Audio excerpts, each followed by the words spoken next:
തിരുവനന്തപുരത്തെ ബാറിന്റെ ഉദ്ഘാടന ചടങ്ങിൽ പോലീസ് സിഐമാർ തമ്മിൽ തല്ലി. വയനാട് പയ്യാമ്പള്ളിയിൽ വനവാസി യുവാവിനെ വലിച്ചിഴച്ച സംഭവത്തിൽ കാർ കണ്ടെത്തി.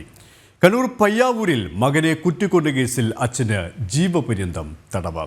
കുറ്റകൃത്യങ്ങളുടെ ഉള്ളറയിലേക്ക്, കാക്കിയിലേക്ക് എല്ലാ പ്രേക്ഷകർക്കും സ്വാഗതം.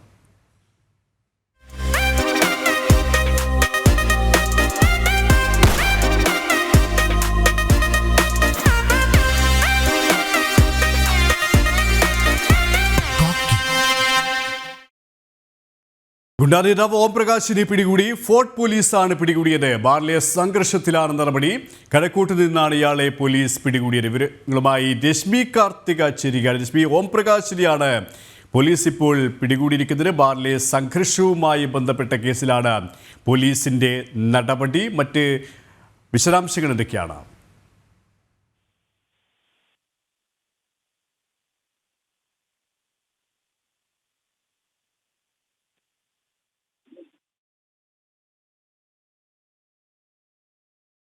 ഗുണ്ടാ നേതാവ് ഓംപ്രകാശാണ് ഇപ്പോൾ പോലീസിന്റെ പിടിയിലായിരിക്കുന്നത്. ഫോർട്ട് പോലീസാണ് പിടികൂടിയത്. കഴിഞ്ഞ ദിവസമാണ് തിരുവനന്തപുരം ഈഞ്ചക്കലിൽ ഓംപ്രകാശിന്റെ സംഘാംഗങ്ങൾ മറ്റൊരു സംഘവുമായുള്ള ഏറ്റുമുട്ടലുണ്ടായത്. ഈ ഒരു സംഘർഷവുമായി ബന്ധപ്പെട്ടാണ് ഇപ്പോൾ പോലീസിന്റെ നടപടി. രശ്മി, കേൾക്കാമെങ്കിൽ കഴക്കൂട്ട് നിന്നാണ് ഈ ഓംപ്രകാശിനെ പോലീസ് പിടികൂടിയിരിക്കുന്നത്. പോലീസ് സ്റ്റേഷനിലെ നടപടിക്രമങ്ങൾ ഏത് തരത്തിലാണ് പുരോഗമിച്ചുകൊണ്ടിരിക്കുന്നത്? മറ്റു വിവരങ്ങൾ കൂടി. കഴക്കൂട്ടത്ത് നിന്നാണ് ഓംപ്രകാശിനെ പിടികൂടിയത്. കഴിഞ്ഞ വെള്ളിയാഴ്ചയായിരുന്നു സംഭവം നടക്കുന്നത്. ഈഞ്ചക്കലിലെ ഹോട്ടലിൽ വെച്ചാണ് ഈ രണ്ട് സംഘങ്ങളും തമ്മിൽ ഏറ്റുമുട്ടിയത്. ഓംപ്രകാശിന്റെ നേതൃത്വത്തിലുള്ള സംഘവും എയർപോർട്ട് സാജന്റെ നേതൃത്വത്തിലുള്ള സംഘവും തമ്മിലായിരുന്നു ഈ ഏറ്റുമുട്ടൽ ഉണ്ടായിട്ടുള്ളത്. ഇതിൽ എയർപോർട്ട് സാജന്റെ മകനാണ് ഈ ഒരു DJ പാർട്ടി സംഘടിപ്പിച്ചത്. ഇതുമായി ബന്ധപ്പെട്ട് ഉണ്ടായൊരു വാക്കേറ്റം, ലഹരി ഉപയോഗിക്കുകയും അതുമായി ബന്ധപ്പെട്ട് പിന്നീട് ആ വാക്കേറ്റം വലിയ രീതിയിൽ തർക്കത്തിലേക്ക് കലാശിക്കുകയുമായിരുന്നു. ഇന്ന് രാവിലെ രണ്ടുപേരെ പോലീസ്, ഓംപ്രകാശിന്റെ സംഘത്തിലുള്ള രണ്ടുപേരെ പോലീസ് കസ്റ്റഡിയിൽ എടുത്തിരുന്നു. അതിനുശേഷമാണ് പിന്നീട് ഒരു 8 പേരെ കൂടി പോലീസ് കസ്റ്റഡിയിൽ എടുക്കുന്ന സാഹചര്യം ഉണ്ടായത്. ഇന്നിപ്പോൾ അല്പസമയം മുൻപ് കഴക്കൂട്ട് നിന്നും ഓംപ്രകാശിനെ പോലീസ് കസ്റ്റഡിയിലെടുത്തു, അറസ്റ്റ് രേഖപ്പെടുത്തി. ബാക്കിയുള്ളവരെ ഇപ്പോൾ മെഡിക്കലിനായി ഇവിടെ നിന്നും കൊണ്ടുപോയിരിക്കുകയാണ്. ഇനി സ്റ്റേഷൻ ജാമ്യത്തിൽ ഉൾപ്പെടെ വിട്ടയക്കും എന്നുള്ളതാണ് നമുക്ക് അറിയാൻ കഴിയുന്ന ഒരു കാര്യം. അതോടൊപ്പം തന്നെ എടുത്തു പറയേണ്ട ഒരു കാര്യം, ഇത്തരത്തിലുള്ള ഒരു സംഘർഷം ഉണ്ടാകും എന്നുള്ള തരത്തിൽ ഒരു മുന്നറിയിപ്പ് ഇന്റലിജൻസ് വിഭാഗം പോലീസിന് നൽകുന്നൊരു സാഹചര്യം ഉണ്ടായിരുന്നു. പക്ഷേ ഫോർട്ട് പോലീസിന്റെ ഭാഗത്തൊന്നും കൃത്യമായിട്ടൊരു ഇടപെടൽ ഇക്കാര്യത്തിൽ ഉണ്ടായിരുന്നില്ല. അത്തരത്തിലുള്ളൊരു മുൻകരുതൽ സ്വീകരിച്ചിരുന്നെങ്കിൽ ഒരുപക്ഷെ ഇത്തരത്തിലുള്ളൊരു സംഘർഷാവസ്ഥ ഒഴിവാക്കാമായിരുന്നു. ഏതായാലും ഒരു ഇടവേളയ്ക്ക് ശേഷമാണ് തിരുവനന്തപുരം നഗരത്തിൽ വീണ്ടും ഇത്തരത്തിൽ ഗുണ്ടാ സംഘങ്ങൾ ഏറ്റുമുട്ടുന്ന ഒരു സംഭവം ഉണ്ടായത്. രശ്മിയെ സൂചിപ്പിച്ചതുപോലെ തന്നെ കഴിഞ്ഞ ദിവസം CIമാർ തമ്മിൽ തല്ലുന്ന സാഹചര്യം ഉണ്ടായിരുന്നു. ബാറിന്റെ ഉദ്ഘാടന ചടങ്ങുമായി ബന്ധപ്പെട്ട് മറ്റൊരു ഏറ്റുമുട്ടലാണ് ഈ ഓംപ്രകാശിന്റെ സംഘാംഗങ്ങൾ തമ്മിൽ നടത്തിയത്. ഇപ്പോൾ ഈ തലസ്ഥാനം ലഹരി മാഫിയയുടെയും ഗുണ്ടാ സംഘങ്ങളെയും പിടിയിലാകുമ്പോൾ പോലീസ് ഉദ്യോഗസ്ഥർ തന്നെ, അതും ഉയർന്ന ഉദ്യോഗസ്ഥർ തന്നെ ഇതിൽ പങ്കാളികളാകുന്നു. അത്തരത്തിൽ വകുപ്പ് തല അന്വേഷണം ഒരു ഭാഗത്ത് പുരോഗമിച്ചുകൊണ്ടിരിക്കുമ്പോഴാണ് ഇപ്പോൾ ഗുണ്ടാ നേതാവ് കൂടിയായിട്ടുള്ള, കുപ്രസിദ്ധ ഗുണ്ടാ നേതാവ് കൂടിയായിട്ടുള്ള ഓംപ്രകാശിനെയും പോലീസ് പിടികൂടിയിരിക്കുന്നത്, അല്ലേ? തീർച്ചയായും അത്തരത്തിൽ തന്നെയാണ്. ഇത്തരത്തിലുള്ള അന്വേഷണങ്ങളൊക്കെ തന്നെ വെറും പ്രഹസനം എന്ന് തന്നെ നമുക്ക് മനസ്സിലാക്കാൻ കഴിയും. ഒരു സംഭവങ്ങൾ ഉണ്ടാകുന്ന സമയത്തും ആഭ്യന്തര വകുപ്പ് സമാനമായ രീതിയിൽ ഉന്നതതല അന്വേഷണങ്ങൾ പ്രഖ്യാപിക്കാറുണ്ട്. പക്ഷേ ആ അന്വേഷണങ്ങളൊക്കെ തന്നെ പാതി വഴിയിൽ നിലയ്ക്കുന്ന ഒരു സാഹചര്യമാണ് നമുക്ക് കാണാൻ കഴിയുന്നത്. കാരണം ഇത്തരത്തിലുള്ള പാർട്ടിയിൽ ഏതെങ്കിലും തരത്തിൽ പോലീസിലെ ഉന്നത ഉദ്യോഗസ്ഥർക്ക് പങ്കുണ്ട് എന്നുള്ളതാണ് അന്വേഷിച്ച് വരുമ്പോൾ മനസ്സിലാക്കുന്നത്. അതുകൊണ്ട് തന്നെ ഇത്തരം അന്വേഷണങ്ങളിൽ കൃത്യമായൊരു നടപടി ഉണ്ടാകാറില്ല എന്നുള്ളതാണ്. നമ്മൾ നേരത്തെ റിപ്പോർട്ട് ചെയ്ത ഒരു വാർത്ത പോലെ SIമാർ തമ്മിൽ തല്ലുന്ന ഒരു സാഹചര്യം ഉണ്ടായിരുന്നു. അത് ബാറിന്റെ ഉദ്ഘാടനത്തിലാണ്. ഇവിടെ മറ്റൊരു തരത്തിൽ ഈഞ്ചക്കൽ ബാറിൽ രണ്ട് സംഘങ്ങൾ തമ്മിൽ ഏറ്റുമുട്ടുന്ന ഒരു സാഹചര്യം. ഇത് തലസ്ഥാനം ഇത്തരത്തിൽ ലഹരി മാഫിയകൾ വർദ്ധിക്കുന്നു, അതുമൂലം ഉണ്ടാകുന്ന സംഘർഷങ്ങളും ആക്രമണങ്ങളും ഒക്കെ തുടർക്കഥയാകുന്ന ഒരു സാഹചര്യമുണ്ട്. ഇതിൽ പോലീസിലെ ചില ഉന്നതർക്ക് കൂടി പങ്കുണ്ട് എന്നുള്ളതാണ് എടുത്തു പറയേണ്ട കാര്യം. അതുകൊണ്ട് തന്നെയാണ് ഇത്തരത്തിൽ ഇന്റലിജൻസിന്റെ ഭാഗത്തു നിന്നുൾപ്പെടെ ഒരു മുന്നറിയിപ്പ് ഉണ്ടായിട്ട് പോലും അത് അവഗണിക്കുകയും അതിൽ കൃത്യമായ നടപടി സ്വീകരിക്കാതിരിക്കുകയും ചെയ്തത്. ഏതായാലും ഈ ഒരു ഈഞ്ചക്കലിലെ ബാറിലുള്ള ഇരു വിഭാഗം, ഇരു ഗുണ്ടാ സംഘങ്ങളും തമ്മിലുള്ള ഏറ്റുമുട്ടലിൽ ഇപ്പം 12 പേരെയാണ് കസ്റ്റഡിയിലെടുത്തിരിക്കുന്നത്. അവരുടെ അറസ്റ്റ് രേഖപ്പെടുത്തിയിട്ടുണ്ട്. അവരെ മെഡിക്കലിനായി ആശുപത്രിയിലേക്ക് കൊണ്ടുപോയിട്ടുണ്ട്. അതിനുശേഷം വീണ്ടും ഫോർട്ട് പോലീസ് സ്റ്റേഷനിലേക്ക് കൊണ്ടുവരും. തുടർ നടപടികൾ കൈക്കൊള്ളും. അവരെ സ്റ്റേഷൻ ജാമ്യത്തിൽ വിട്ടയക്കും എന്നുള്ളതാണ് മനസ്സിലാക്കാൻ കഴിയുന്നത്. ഒരു ശക്തമായ നടപടികൾ ഇക്കാര്യത്തിലൊന്നും തന്നെ ഉണ്ടാകുന്നില്ല എന്നുള്ളതാണ്. രശ്മി, ഇവിടെ ഏറ്റവും ശ്രദ്ധേയമാകുന്നതിന് രശ്മി സൂചിപ്പിച്ചതുപോലെ തന്നെ ശക്തമായ നടപടികൾ ഉണ്ടാകുന്നില്ല എന്ന് മാത്രമല്ല, ഇത്തരത്തിലുള്ള സംഘർഷത്തിൻ്റെ ഭാഗമാവുകയാണ് പോലീസിലെ ഉന്നതതല ഉദ്യോഗസ്ഥർ പോലും. അവിടെ സ്വാഭാവികമായും പൊതുസമൂഹത്തിൻ്റെ ഒരു സംശയമുണ്ട്, ഈ പോലീസുകാരെ ഗുണ്ടാസംഘങ്ങൾ തമ്മിലുള്ള ഒരു ഒത്തുകളി, ഓംപ്രകാശിനെ പോലുള്ള ഈ സംഘങ്ങൾ ഇങ്ങനെ വിലസാൻ കാരണം പോലീസിൻ്റെ പലതരത്തിലുള്ള പിൻബലമാണ്. അത്തരത്തിലുള്ള വിമർശനങ്ങൾ സാധൂകരിക്കുന്ന രീതിയിൽ തന്നെയാണ് പോലീസിൻ്റെ ഇടപെടൽ വരുന്നത്. ഇപ്പോൾ പോലീസ് ഓംപ്രകാശിനെയും സംഘങ്ങളെയും അറസ്റ്റ് ചെയ്യുമ്പോൾ അതിനുശേഷമുള്ള നടപടിക്രമങ്ങളും അത്തരത്തിലുള്ള സംശയങ്ങൾ ബലപ്പെടുത്തുന്നത് തന്നെയാണല്ലേ?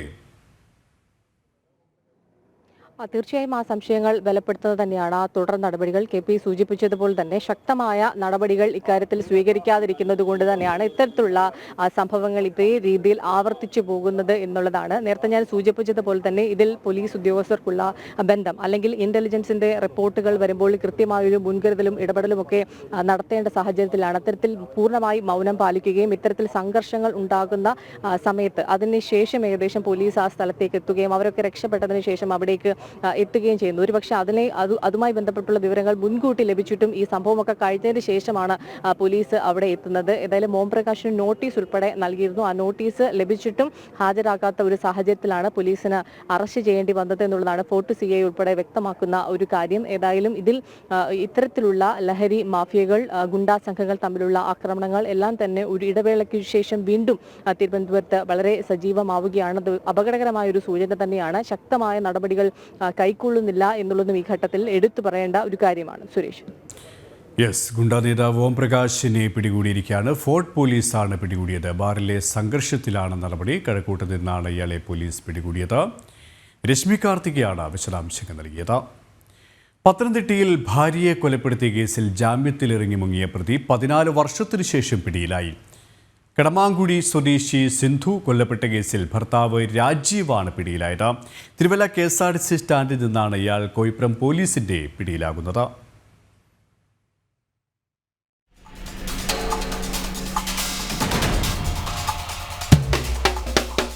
2010 നവംബർ 1-നാണ് കേസിനാസ്പദമായ സംഭവം.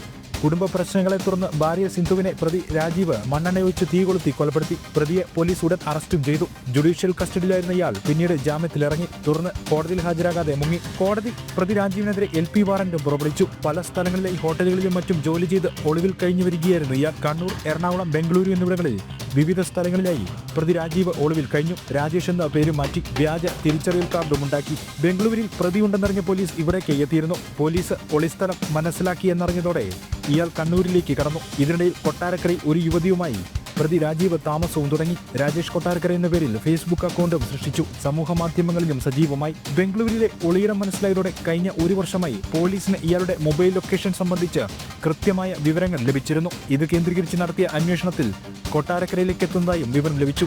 ഇങ്ങനെ ലഭിച്ച വിവരത്തിന്റെ അടിസ്ഥാനത്തിലാണ് തിരുവല്ല KSRTC സ്റ്റാൻഡിൽ നിന്നും ഇന്ന് പുലർച്ചെ 6:00-ഓടെ പ്രതിയെ കോയിപ്പുറം പോലീസ് പിടികൂടിയത്. കൃത്യമായിട്ട് നമ്മൾ അവിടെ ബാംഗ്ലൂരിൽ ചെന്ന ഇൻഫർമേഷൻ കിട്ടി എന്നത് മുതൽ ഇദ്ദേഹത്തിൻ്റെ ആക്ടിവിറ്റീസ് നമ്മൾ വാച്ച് ചെയ്യുന്നുണ്ടായിരുന്നു. ഇദ്ദേഹത്തിൻ്റെ സൗഹൃദങ്ങൾ ഇയാൾ പോകാൻ സാധ്യതയുള്ള സ്ഥലങ്ങളൊക്കെ നമ്മൾ വാച്ച് ചെയ്തിരുന്നു. പയ്യന്നൂർ, അതുപോലെ കൊട്ടാരക്കര ഇയാൾ വിവാഹം കഴിച്ച വിവരങ്ങളൊക്കെ ഒരു സ്ത്രീയായിട്ട് അടുപ്പമുള്ള വിവരങ്ങളൊക്കെ നമുക്ക് ലഭിച്ചിരുന്നു. അത് കാരണം ഇത് നമ്മൾ തുടർച്ചയായിട്ട് വാച്ച് ചെയ്തിരുന്നു. ഇയാളുടെ മൂവ്മെൻറ്റ് വാച്ച് ചെയ്ത് കൃത്യമായിട്ട് നമുക്ക് ഇന്ന് ഇയാളുടെ മൂവ്മെൻറ്റ് കൃത്യമായിട്ട് വിവരം കിട്ടി. ഷാഡോ ടീം അത് കൃത്യമായിട്ട് ഐഡൻറ്റിഫൈ ചെയ്തിട്ട് തിരുവല്ലയിൽ വെച്ച് നമ്മൾ രാവിലെ 6:00 ഇയാളെ കണ്ടെത്തുകയായിരുന്നു. കഴിഞ്ഞ 1 വർഷമായി പോലീസ് നടത്തിയ നിരീക്ഷണങ്ങൾക്കൊടുവിലാണ് ഇയാൾ വലയിലായത്. പ്രതിയെ കോടതിയിൽ ഹാജരാക്കി. ജനം, പത്തനംതിട്ട. വയനാട് മാനന്തവാടി പയ്യമ്പള്ളിയിൽ വനവാസി യുവാവിനെ കാറിൽ വലിച്ചിടിച്ചു. ചെമ്മാട് ഉന്നതിയിലെ മാതനെയാണ് 1/2 കിലോമീറ്ററോളം വലിച്ചിടിച്ചത്. കൂടൽക്കടവ് ചെക്ക് ഡാം കാണാമെത്തിയ യുവാക്കളാണ് മാരനെ വലിച്ചിടിച്ചത്. പ്രതികൾക്കെതിരെ പോലീസ് വധശ്രമത്തിന് കേസെടുത്തു.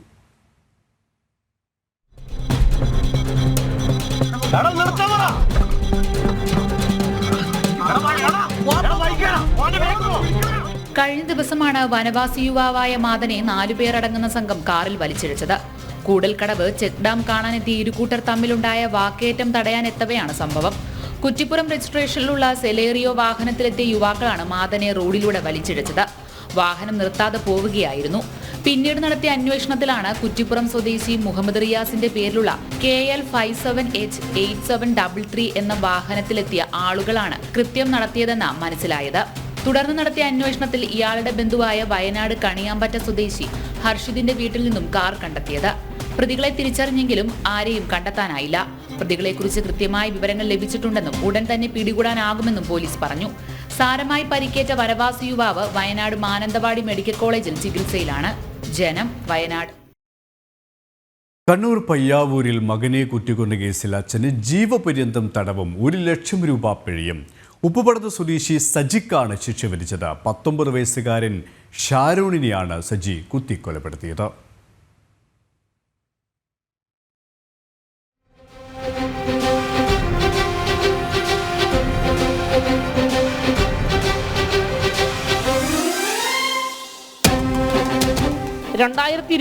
ഓഗസ്റ്റ് 15 വൈകിട്ടായിരുന്നു സംഭവം.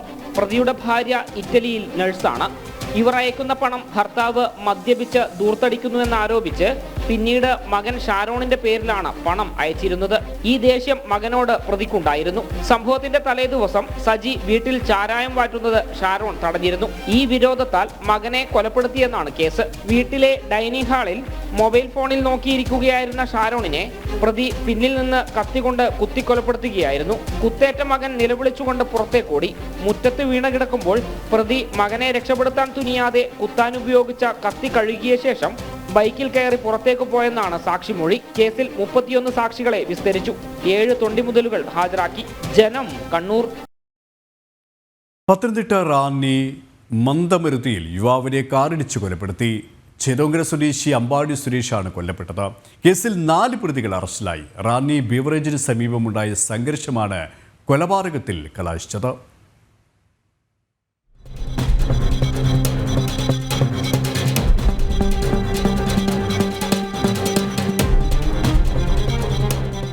ചേത്തോങ്കര സ്വദേശികളായ അരവിന്ദ്, അജോ, ശ്രീകുട്ടൻ, അക്സം കലീം എന്നിവരാണ് പ്രതികൾ.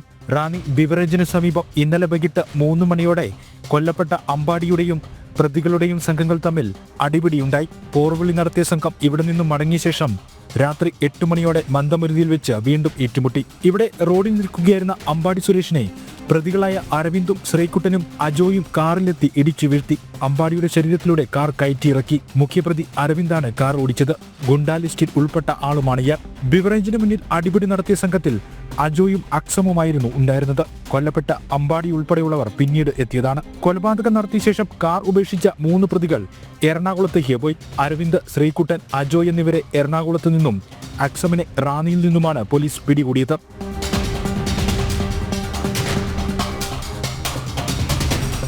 പ്രതികളുടെ പ്രാഥമിക ചോദ്യം ചെയ്യലിൽ കൊല്ലണമെന്ന ഉദ്ദേശത്തോടെ വണ്ടി ഇടിപ്പിക്കുകയായിരുന്നുവെന്ന് വ്യക്തമായതായി റാന്നി CI ജിബു ജോൺ പറഞ്ഞു. പ്രതികൾക്ക് അമ്പാടി സുരേഷിനോട് മുൻവൈരാഗ്യമില്ലെന്നും പോലീസ് പറയുന്നു. ഫോണിലൂടെ അങ്ങോട്ടും ഇങ്ങോട്ടും വാക്കേറ്റുണ്ടായി, വെല്ലുവിളികളുണ്ടായി. അപ്പം മന്ദാരി വെച്ച് ഇവർ തമ്മിൽ പരസ്പരം കണ്ടപ്പോൾ അടിപിടി കൂടി. അതിനുശേഷം ഇതിലൊന്നാം പ്രതി കാറുമായിട്ട് പോയി തിരികെ വന്നപ്പോൾ റോഡിൽ സൈഡിൽ ഫോൺ വിളിച്ചുകൊണ്ടിരുന്ന ഈ മരണപ്പെട്ട ആളെ വാഹനം ഇടിച്ച് കൊലപ്പെടുത്തുകയായിരുന്നു. അതേസമയം അമ്പാടി സുരേഷിന് ശത്രുക്കളായി ആരുമില്ലെന്നാണ് പിതാവ് സുരേഷ് പറയുന്നത്. ആദ്യം പറഞ്ഞതൊരു ആക്സിഡന്റ് മാത്രമേ പറഞ്ഞുള്ളൂ. പിന്നീടാണ് ഞാൻ ഇന്ന് രാവിലെയോടൊക്കെ കൂടിയാണ് അറിയുന്നത് ഇങ്ങനെ എന്തോ ഒരു പ്രശ്നം ഉണ്ടായിരുന്നു, മനഃപൂർവ്വം വണ്ടി ഇടിച്ചാണെന്നുള്ളത് ഞാൻ രാവിലെ അറിയുന്നു. ശേഷം പോലീസ് വന്നപ്പോൾ എന്നോട് പറഞ്ഞു ഇതൊരു മർഡർ അറ്റംപ്റ്റാണ്, അത് മനഃപൂർവ്വം ചെയ്യുകയാണ് എന്ന് പറയാം. രാവിലെയാണ് ഞാൻ അറിയുന്നത്. അത് പോലീസ് വന്ന് പറഞ്ഞു അങ്ങനെ അല്ലാതൊരു ആക്സിഡൻ്റ് അല്ല, ഒരു അറ്റൻഡാണ് എന്ന് പറഞ്ഞു.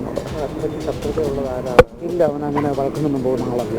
അറസ്റ്റിലായ പ്രതികളെ വിശദമായി ചോദ്യം ചെയ്യും. നേരത്തെയും സമാനമായ രീതിയിൽ സംഘം തിരിഞ്ഞുള്ള സംഘർഷങ്ങൾ ഉണ്ടായിട്ടുണ്ടോ എന്നും എങ്ങനെയുള്ള സംഘർഷങ്ങൾക്ക് കൊലപാതകവുമായി ബന്ധമുണ്ടോ എന്നതടക്കമുള്ള കാര്യങ്ങൾ പോലീസ് അന്വേഷിക്കുന്നുണ്ട്. തുടക്കത്തിൽ അപകട മരണം എന്ന അനുമാനത്തിലെത്തിയ കേസാണ് പിന്നീട് കൊലപാതകമാണെന്ന് വ്യക്തമായത്. ജനം, പത്തനംതിട്ട. ഇടുക്കി കുമളിയിൽ ശബരിമല സീസൺ വ്യാപാരികൾ തമ്മിൽ ഏറ്റുമുട്ടി. അയ്യപ്പ ഭക്തരെ കടയിൽ കയറ്റുന്നതുമായി ബന്ധപ്പെട്ട തർക്കമാണ് ആക്രമണത്തിൽ കലാശിച്ചത്. വ്യാപാര സ്ഥാപനങ്ങൾക്കെതിരെ കേസെടുത്തു. പോലീസ് 3 കടകൾ പൂട്ടിച്ചു.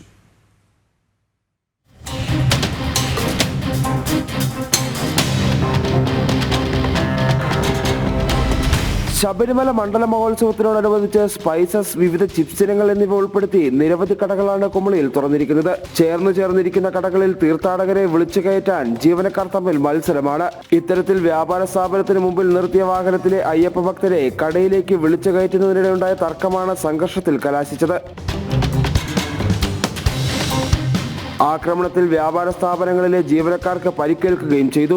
ഇവരെ ആശുപത്രിയിൽ പ്രവേശിപ്പിച്ചിരിക്കുകയാണ്. സീസൺ വ്യാപാരികൾക്കായി പ്രത്യേക മാർഗനിർദ്ദേശങ്ങൾ പോലീസും ഗ്രാമപഞ്ചായത്തും നൽകിയിട്ടുണ്ടെങ്കിലും ഇതൊന്നും തന്നെ പാലിക്കപ്പെട്ടിരുന്നില്ല. ഇതിന്റെ അടിസ്ഥാനത്തിലാണ് പ്രശ്നമുണ്ടാക്കിയ 3 കടകൾ പോലീസ് പൂട്ടിച്ചത്. ആക്രമണങ്ങൾക്ക് നേതൃത്വം നൽകിയ ബഷീർ, നാസർ എന്നിവർക്ക് പുറമെ കണ്ടാൽ അറിയാവുന്ന 10 പേർക്കെതിരെയും കേസ് രജിസ്റ്റർ ചെയ്തിട്ടുണ്ട്. ടൗണിൽ ഇത്തരം സംഭവങ്ങൾ ആവർത്തിക്കപ്പെടാതിരിക്കാൻ പോലീസ് നിരീക്ഷണവും ശക്തമാക്കി. ജനം, ഇടുക്കി.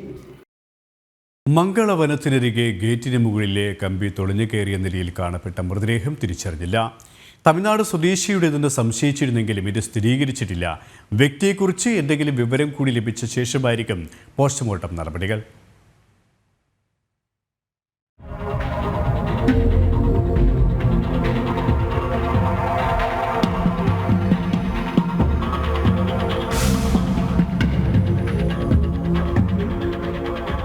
മൃതദേഹം എറണാകുളം ജനറൽ ആശുപത്രി മോർച്ചറിയിലേക്ക് മാറ്റിയിരിക്കുകയാണ്. ഇൻക്വസ്റ്റ് നടപടികൾ പൂർത്തിയാക്കിയ മൃതദേഹം പോസ്റ്റ്മോർട്ടത്തിനായി ശനിയാഴ്ച വൈകിട്ട് എറണാകുളം ജനറൽ ആശുപത്രിയിലും കളമശ്ശേരി മെഡിക്കൽ കോളേജ് ആശുപത്രിയിലും എത്തിച്ചിരുന്നെങ്കിലും രണ്ടിടത്തും സർജന്മാരില്ലായിരുന്നു. പിന്നീട് എറണാകുളം ജനറൽ ആശുപത്രിയിലേക്ക് മൃതദേഹം മാറ്റി. ബന്ധുക്കളെ കണ്ടെത്തി ആളെ തിരിച്ചറിയാൻ കഴിഞ്ഞാൽ അന്വേഷണത്തിന് കൂടുതൽ സഹായകരമാകും. ഇതിനുശേഷം പോസ്റ്റ്മോർട്ടം നടപടികളിലേക്ക് കടക്കാനാണ് തീരുമാനം. മംഗളവനത്തിനരികിലുള്ള നാഷണൽ ഇൻസ്റ്റിറ്റ്യൂട്ട് ഓഫ് ഓഷ്യനോഗ്രഫിയുടെ പിൻവശത്തെ ഗേറ്റിന് മുകളിലെ കൂർത്ത ഭാഗങ്ങളിൽ ശരീരം തുളഞ്ഞുകയറിയ നിലയിൽ ശനിയാഴ്ച രാവിലെ ായിരുന്നു മൃതദേഹം കണ്ടത്. പരിസരത്ത് മദ്യപിച്ച് അലഞ്ഞുതിരിയുന്നയാളുടേതാണ് മൃതദേഹമെന്ന് തിരിച്ചറിഞ്ഞെങ്കിലും കൂടുതൽ വിവരങ്ങൾ ലഭിച്ചിരുന്നില്ല. ഒറ്റക്കാണ് ഈ ഭാഗത്ത് എത്തിയതെന്ന് കരുതുന്നു. പ്രാഥമിക പരിശോധനയിൽ കൊലപാതക സാധ്യതകളൊന്നും കണ്ടെത്താനായിട്ടില്ല. ഗേറ്റ് ചാടിക്കടക്കാൻ ശ്രമിക്കുമ്പോൾ ഗേറ്റിലെ കമ്പി കുത്തിക്കയറി രക്തം വാർന്നാകാം മരണമെന്നാണ് കരുതുന്നത്. ഗോശ്രീ പാലത്തിലേക്കുള്ള മറുഭാഗത്തെ റോഡിലേക്ക് ഇതിലൂടെ എത്താൻ കഴിയും. മംഗളവനത്തിന്റെ പരിസരങ്ങളിലെവിടെയും CCTVയിൽ സ്ഥാപിച്ചിരുന്നില്ല. ജനം, കൊച്ചി. തിരുവനന്തപുരം കഠിനംകുളത്ത് നായയുമായി ഭീകരാന്തരീക്ഷം സൃഷ്ടിച്ച കേസിലെ പ്രതിയെ കണ്ടെത്താനാകാതെ പോലീസ്. റൌഡി ലിസ്റ്റിൽപ്പെട്ട കമ്രാൻ എന്ന സമീറാണ് വീട്ടിലടക്കം അതിക്രമിച്ചു കയറി ആളുകളെ നായയെ കൊണ്ട് കടിപ്പിച്ചത്. പ്രതിക്കായി തെരച്ചിൽ തുടരുന്നുവെന്നാണ് കഠിനംകുളം പോലീസ് പറയുന്നത്.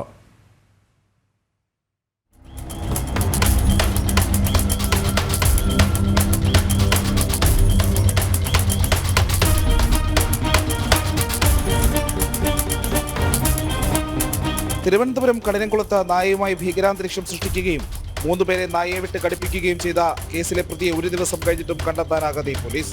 റൌഡി ലിസ്റ്റിൽപ്പെട്ട കമ്രാനായി തിരച്ചിൽ തുടരുകയാണെന്നാണ് കഠിനംകുളം പോലീസ് നൽകുന്ന വിശദീകരണം. കഞ്ചാവ് വിൽപ്പനയടക്കം നിരവധി ക്രിമിനൽ കേസുകളിൽ പ്രതിയാണ് കഴിഞ്ഞ ദിവസം കഠിനംകുളം ചിറക്കലിൽ നായയുമായി അഴിഞ്ഞാടിയ കമ്രാൻ എന്ന സമീർ. കമ്രാൻ നായയുമായി പോകുന്നത് കണ്ട കുട്ടികൾ ചിരിച്ചതായിരുന്നു പ്രകോപനത്തിന് കാരണം. കുട്ടികളെ നായയെ കൊണ്ട് കടിപ്പിക്കാൻ കമ്രാൻ ശ്രമിച്ചു.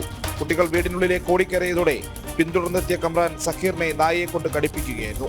സക്കീറിന്റെ മുതുകിലാണ് കടിയേറ്റത്. ശേഷം വീടിന് പുറത്തിറങ്ങിയ കമ്രാൻ സമീപവാസിയായ ഷിനുവിനെയും ഒഡീഷ സ്വദേശി അജയിനെയും നായയെ വിട്ട് കടിപ്പിച്ചു. പോലീസിൽ പരാതി നൽകിയതോടെ മടങ്ങിയെത്തിയ കമ്രാൻ സക്കീറിന്റെ വീടിന് മുന്നിൽ പെട്രോൾ ഒഴിച്ച് കത്തിക്കുകയും ചെയ്തു. ലഹരി വസ്തു വിൽപ്പന കേസിൽ ജയിലിലായ കമ്രാൻ അടുത്ത സമയത്താണ് ജാമ്യത്തിൽ ഇറങ്ങിയത്. ജനം, തിരുവനന്തപുരം.